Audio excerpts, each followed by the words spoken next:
takto ešte raz. Ja som už podal dneska vysvetlenie, že čo robím. To je poriadku, ale tejto protiprávnej záležitosti. Toto je podozrenie z akého trestu. Sú tam hodnoty. To je žiadny výčet. Nie je to. Ale dobre, no čo? Tej veci. A čo verí? Ako predviesť na podozrenie z akého trestu? Pretože nechápem, ja som už vysvetlenie podal. Ja zabráňujem protiprávnej činnosti. Preto ste podali k tomu oznámenie a celá záležitosť sa prehorí. Ja vám poviem tak, nechcem robiť obštrukciu, že ak ma budete ťahať násilím, táto konštrukcia je nestabilná. Chcem na to upozorniť. Dobre? Tá konštrukcia je nestabilná a hrozí úraz. Čiže je veľmi dôležité zvážiť, že čo robíte. Upozorniť. Ja zabráňujem spáchaniu trestného činu.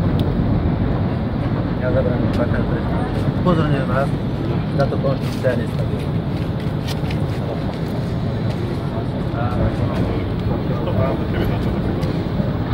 Ja vás zabránite páchaniu trestného činu. Ale vy to neriešite. Dneska ste boli ústne ste boli vyzvaní, ale nikto nekonal. A dneska ústne bolo podané. Bolo vám podané dneska trestné oznámenie. Riešili ste v tej veci niečo. Pánovi bolo podané oznámenie. Ale ešte raz menej zákona. Ja rešpektujem zákon, tak ale vy musíte zvážiť na mieste podľa zákona, že čo je dôležitejšie. Ja zabraňujem páchaniu trestného činu, dobre? Vy by ste mali preveriť tie skutočnosti, na ktoré som ja upozornil včera. A dneska vás upozornil nie jeden, podľa mojej vedomosti minimálne jeden človek vás upozornil na súbeh páchania dvoch trestných činov. Nedovoleného podnikania, dobre, a úžera. Ja vás upozorňujem, že tá... Dobre, tak to možno, že spadne do zabezpečenia. Prečo to robíte? Za 5 minút odídem. Dobre, za 5 minút odídem. Mám právo na pasivní. Ja mám právo na pasivní. Zavolajte sa ešte jednu hliadku. Ja vás chcem upozorniť, že mi hrozí zranenie. Dobre? Aj kolegovi hrozí zranenie, pokiaľ budete postupovať nezodpovedne. Dobre?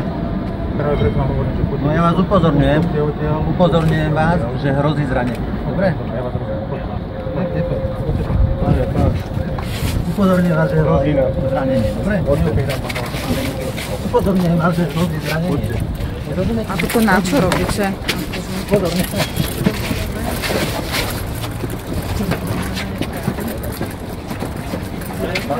A vás to baví?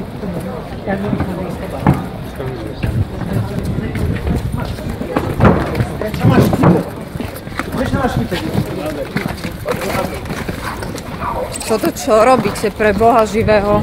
Ste sa páni zblázili? Čo vám šíbe úplne? Toto je pomáhaj a chráň, vážený? Toto čo je?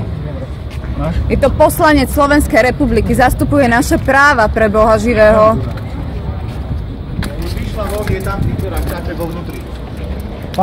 Pani už vyšla von. Pani vyšla von. Toto nemyslíte vážne. No čo ma štípeš, Kristus? Je to adekvátny zásah? Pani policajti. Toto je.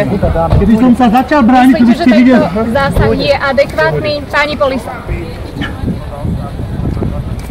Som sa začal brániť. Pomáhať a chrániť. Presne tak, chlapi.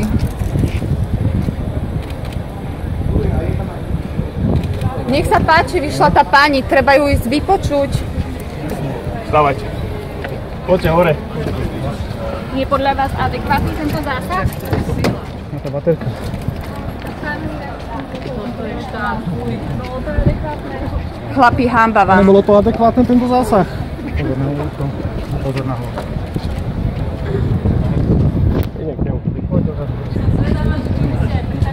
Ste v poriadku? Pán poslanec. A bolo to nevyhnutné? Môžeme ukázať vaše meno a číslo.